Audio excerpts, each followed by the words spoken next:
కాంగ్రెస్ హామీలన్నీ బోగస్ గా విమర్శించారు మాజీ మంత్రి Harish Rao. 4000 pension bogus, 2500 bogus, ఉద్యోగాలు బోగస్, కాంగ్రెస్ పాలనే ఒక బోగస్ అంటూ మండిపడ్డారు. సంగారెడ్డి జిల్లా ఇస్నాపూర్ మున్సిపాలిటీ పరిధిలో నిర్వహించిన ఎన్నికల ప్రచారంలో హరీష్ రావు ఈ వ్యాఖ్యలు చేశారు. స్థానిక కాంగ్రెస్ నాయకులు పేదలకు తలుపులు తీయరని, వాళ్లు ఆస్తులు పెంచుకోవటం తప్ప జనాలకు చేసిందేమీ లేదని మండిపడ్డారు మాజీ మంత్రి.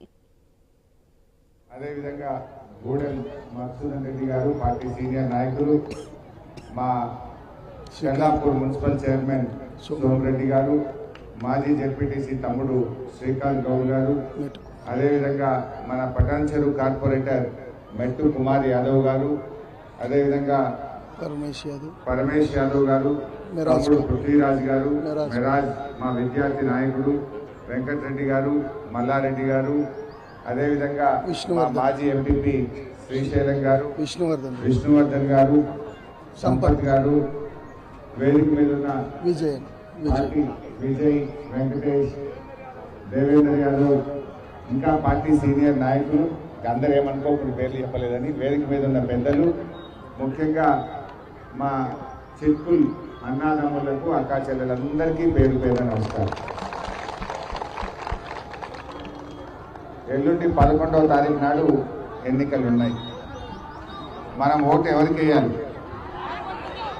అన్నం పెట్టిన వాళ్ళకి వేద్దామా, సున్నం పెట్టిన వాళ్ళకి వేద్దామా? ఇవాళ నేను వస్తున్నా అని 7 పాయలకు తోలిచ్చిరట.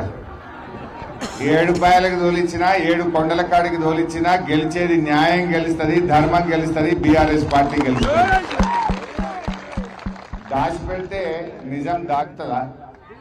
దాచిపెట్టినంత మాత్రాన జనాన్ని దాచిపెడతానో 7 పాయలకు తోలుతానో నిజం దాగుతుందా?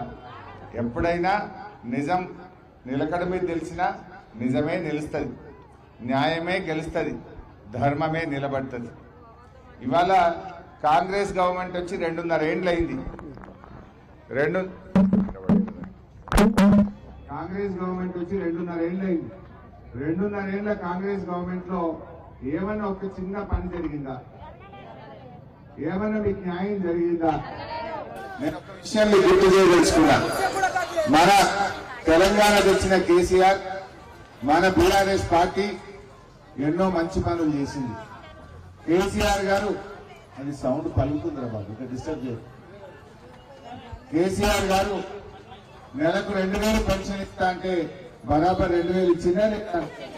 గెలిచినాక నెలకే 2000 ఇచ్చింది. అదేవిధంగా ఆడపిల్ల పెళ్లికి కళ్యాణ లక్ష్మి ఇస్తా అన్నాడు. కేసీఆర్ గారు ఇచ్చిందా లేదా?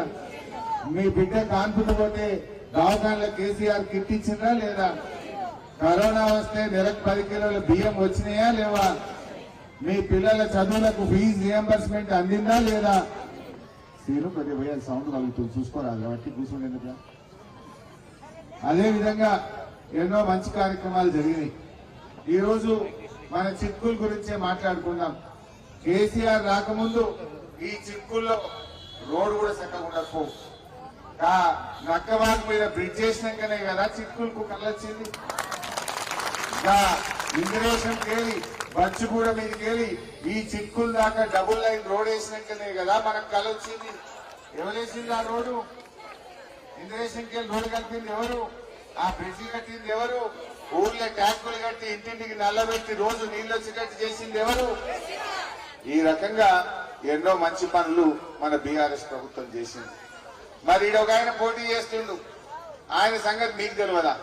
ఇప్పుడే మా శ్రీశైలం చెప్పిండు, ఇంట్లో ఉంటాడన్నా ఎవరైనా పేదోళ్ళు పోతే, సామాన్యులు పోతే ఇంటితో లేడు పోండి అంటారట. తలుపులు